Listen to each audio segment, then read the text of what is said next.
위원장님 감사합니다. 저는 두 가지 질의를 할 건데요. 첫 번째 질의는 김정우 조달청장님께 할 거고요. 두 번째 질의는 노영우 국토교통부 장관님께 드릴 겁니다. 첫 번째 조달청장님께 질의 드리겠습니다. 고용유지지원금 제도에 대해서 알고 계시지요? 예, 네, 간단하게 설명해 주실 수 있으실까요? 예, 고용노동부 소관 사업인데요. 예. 그 고용보험법에 따라서 경영난을 겪고 있는 기업이 이제 정리해고등 이제 고용을 줄일 요인이 있지 않습니까? 그거 대신에 일정 기간 휴업이나 휴직을 시키고 그 다음에 평균 임금의 한 70% 이상을 이제 수당으로 근로자에게 지급하는 경우에 정부에서 그 해당 근로자에게 수당의 한 최대 제가 알기로 90% 정도까지 지원하는 제도를 알고 있습니다. 그렇습니다. 코로나19 같이 어려운 상황에서도 직원들을 해고하지 않고 고용을 유지한 기업에 정부가 휴직수당을 지원하는 제도입니다. 최근 고용노동부가 고용유지지원금을 허위로 타낸 전세 버스 업체들을 적발한 바 있습니다. 고용유지를 하는 업체에서 휴직을 통해서 고통부담을 같이 공유하는 이 선순환 제도를 위해서 한 지원금인데 이것을 가로챈 아주 파렴치한 범죄 행위라고 볼 수 있습니다. 문제는요, 해당 부정수급 버스 업체들이 적발 후에도 정부나 공공기관 통근버스 입찰, 이게 보통 육상운송 용역이라고 얘기를 하죠. 참가해서 낙찰을 받았다는 점입니다. 혹시 알고 계시는지요? 아니, 그 부분 아직 파악 못했습니다. 그렇습니까?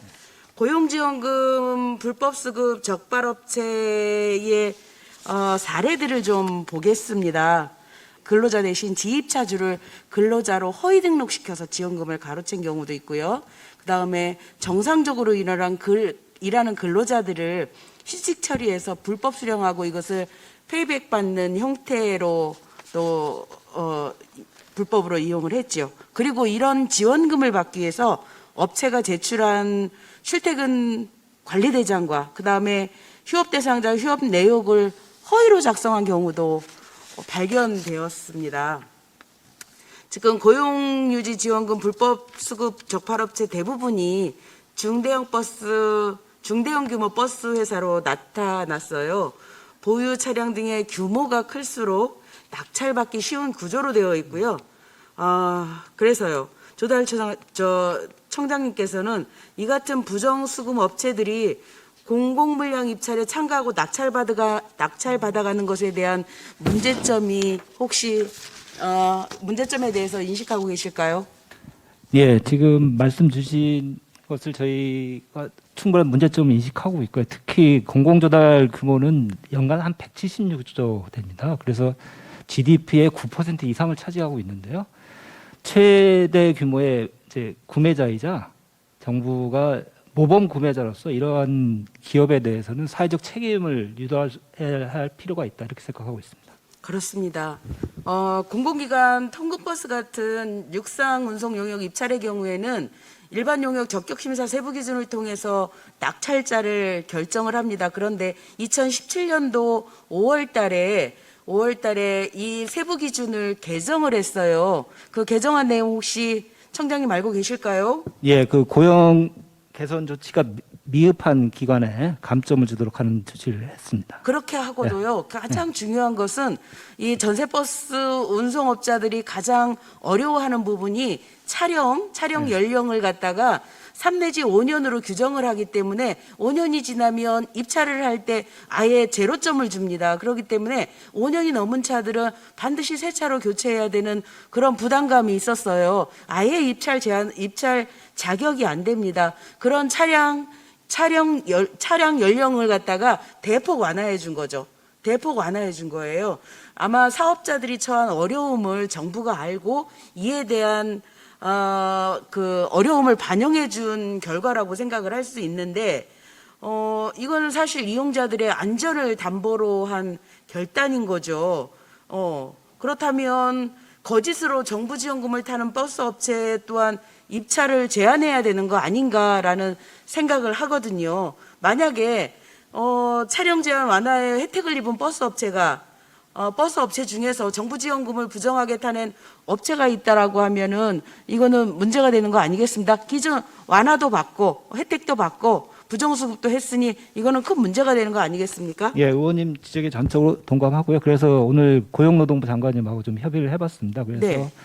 그 입찰 참가 부분에 있어서 그 감점 부분 있지 않습니까? 지금 네, 말씀드린 네, 네. 적격 심사할 때 저희가 일정 부분 감점을 하는 것이 좀 좋겠다 이런 공감대를 이뤄서 좀 하반기에 좀 추진하려고 합니다. 일정 부분 감점 정도가 아니라 이거는 공공성의 목적을 달성하기 위해서 적어도 민간업체지만 공공의 일을 하는 거란 말이죠. 그렇다라고 하면 이런 부정수급을 한 업체들에 대해서는 가령 몇 년 동안의 입찰을 제한한다든가 이런 강력한 조치를 취해야만이 가능할 거라고 생각하는데 저 청장님 의견은 조금 기준이 좀 완화되신 것 같아요. 아니, 그것도 이제 좋으신 의견인데요. 근데 입찰 참가를 제한하는 것은 그러니까 공공 부분의 입찰 시장에 아예 못 들어오게 하는 것 아닙니까? 그거는 이제 국가개혁법 등 법률에 아예 명시적으로 규정되어 있습니다. 근데 그 규정된 사항을 쭉 보시면 그 계약과 관련돼서 입찰이라든지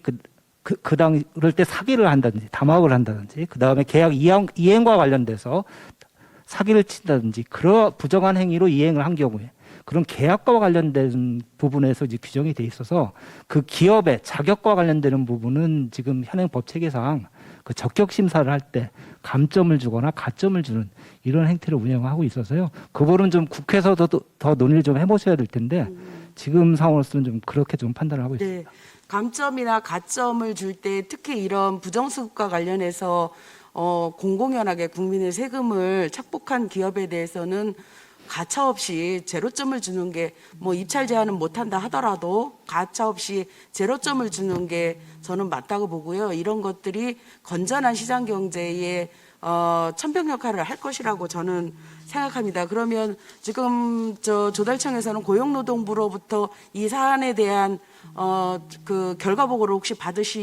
받으셨나요? 아닙니다. 아직 뭐 문서로 받거나 그런 건 아니고요. 고용노동부는 왜 아직 아니, 고용노동부하고 저희가 이런 또 입찰 참가 자격을 제한하려면 해당 기업에 대한 정보를 공유해야 됩니다. 근데 그 법적 근거가 지금 애매해서 그런 걸 좀 협의를 더 해봐야 됩니다. 그렇습니다. 그러시고 좀 처음면에서 말씀드리면 감점을 주는 게 지금 현재 그 최저임금법을 위반한 업체에 마이너스 2점을 주고 있거든요. 근데 그게 굉장히 큽니다. 실질적으로 낙찰을 결정할 때는 보면 소수점 이하 첫째 자리, 둘째 자리까지 또 결정이 되기 때문에 마이너스 2점도 굉장히 큰 것입니다. 그런데요. 네. 원래 이게 조달청에서 맨 처음에 어떻게 된 거냐면 촬영 그 연한을 갖다가 3년에서 5년으로 했을 때 입찰 제한 좋은 입찰 자격에 5년이 넘으면 제로점을 줬어요. 네. 그러니 아예 원천으로다가 이 5년이 넘은 차들은 입찰을 못 하게끔 원천적으로 봉쇄를 한 거예요. 그랬는데 이것들을 완화해서 기업들한테 혜택을 줬는데 이 혜택을 받은 기업들이 국민의 세금을 부정으로 탈취를 해간 거예요. 그렇다라고 하면 이에 맞먹는 철퇴를 내려야 되는 거 아니겠습니까? 예, 의원님 주신 사항까지 고려해서 저희가 그 개선하도록 하겠습니다. 이것이 뭐 사회적으로 큰 문제는 아닙니다. 그렇지만 지금 누구나 다 힘들어하고 특히 지입차들은 근로자가 아니기 때문에 실제로 정부에서 주는 지원금이나 이런 거 많이 받지 못하는 상황이거든요. 그나마 전세버스 업체에 근로자로 등록돼 있으신 분들은 이런 국가적 혜택을 받는 것을 보면 좀 다행이라는 생각은 들어요. 그러나 이런 제도에 허점을 해서 개인적인 이득을 착복하거나 이렇게 하는 것에 대해서는 국가가 무섭게 단죄를 내려야 된다라고 생각을 합니다. 아무튼 청장님께서는 이 사안에 대해서 작은 사안이다 생각하지 마시고 좀 적극적으로 챙겨봐 주시기 바랍니다. 예, 그렇게 하겠습니다. 네. 다음은 국토교통부 장관님께 질의드리도록 하겠습니다. 네. 장관이 연일 고생이 많으시지요. 네. 저희 그 3기 신도시 마지막은 아니죠. 3기 신도시의 가장 큰 면적을 차지한 시흥 광명 공공택지지구 예정 부지 내에 군부대가 있는 것 장관님 알고 계시지요? 그 부지 안은 아니고 부지에 연접해서 몇 개가 있죠. 예. 부지 내에 있죠. 부지의 지구 계획 안에 자그마치 지금 부대가 하나, 둘, 셋, 넷, 다섯, 여섯, 7개가 있습니다. 광명에 2개, 시흥에 5개 이렇게 되어 있습니다. 저 보시면 알겠지만 저것이 그 지구 내에 들어가 있는 군부대들입니다. 총 면적이요. 총 면적이 대략 한 41만 평 정도 됩니다. 엄청나게 큰 규모죠. 그리고 저 보시면 알겠지만 저 파란 선 옆에 보면 점선으로 까만 선 있죠. 그게 뭐냐면 군사철도예요. 장관님 저 지구계획도 한번 보신 적 있으시죠? 예, 알고 있습니다. 예. 네네네. 그래서 저희 그 시흥광명 지역은 어찌되었든 국가가 대규모로 개발하는 공공택지 지구고, 그리고 그 앞으로 미래 세대의 주거를 만들겠다라는 야심찬 계획이 있는 거라서 이 계획 안에 저 군부대를 어떻게 할 건지, 이전을 할 건지, 이전을 한다라고 하면 국방부와 어떻게 지금 논의되고 있는지에 대한 과정을 듣고 싶습니다. 뭐 잘 아시겠지만 지금은 이제 지구 지정을 위한 여러 가지 그 필요한 절차들을 진행 중이고요. 이게 이제 지구 지정한 다음에 지구계획 승인 절차를 밟아갈 텐데 네. 지금 국방부하고 이제 협의를 해야 될 그 내용입니다.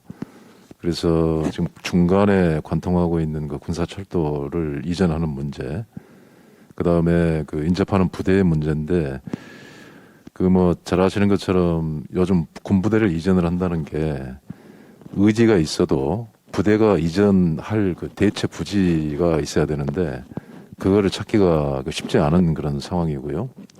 그래서 지금 그 거의 신도시급의 이제 택지 개발이 되는데 이 도시 개발하고 도심형 그 군부대를 어떻게 조화를 할 것인지를 좀 그 협의를 앞으로 좀 해나가야 되는 상황입니다. 네, 장관께서 굉장히 중요한 말씀을 해주셨습니다. 저희가 7개의 군부대가 있다라고 하지만 군대가 그 용도에 비해서 과도한 면적을 차지하고 있는 게 사실이거든요. 그렇다라고 하면 이전할 부지가 없다라고 하면 부대의 규모를 적절하게 해서 도시형 군대로, 도시형 부대로 이렇게 전환해서 지구 안에 지구 외곽 어디엔가 이렇게 좀 잘 정비돼서 넣는다거나 이런 것들을 의논을 해야 되겠지요. 지금 2022년도 내년이면 이 지구 지정을 하고 그 다음에 지구 계획을 수립해야 되는 거 아니겠습니까?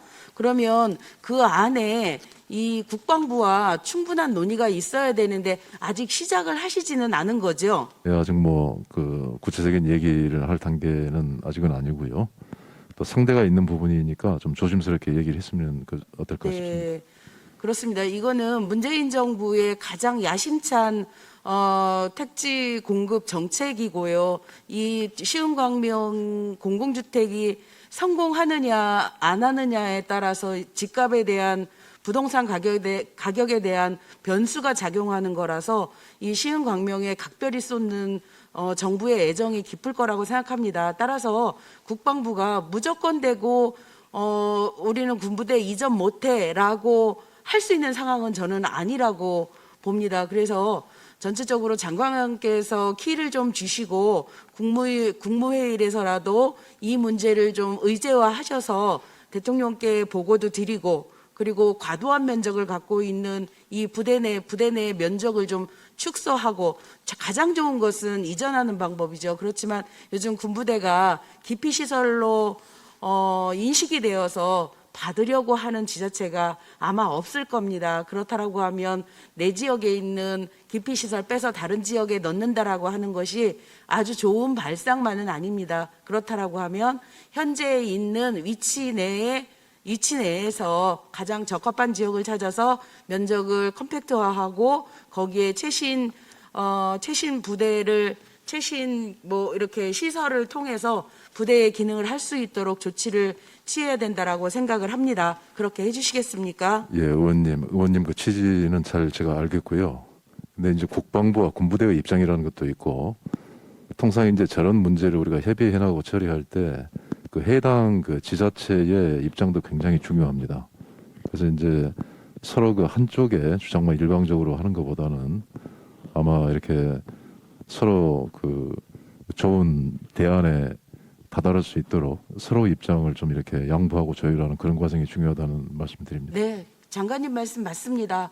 저희 시흥시가 이 비근한 예로 저희 시흥시가 105시라는 신도시를 조성할 때 군부대와 기부대 양협이라는 사업을 했습니다. 군부대가 필요한 시설을 지어주고 군부대가 갖고 있는 토지를 저희 시흥시가 이용하는 그런 기부대 양협 사업을 한 그 전례가 있거든요. 그래서 이번도 지자체가 적극적으로 나설 것이고 그렇게 하는 것과 동시에 정부에서도 이 문제는 좀 각별하게 신경 써서 그렇게 진행해 주시기 바랍니다. 네. 네, 위원장님 질의 마치도록 하겠습니다.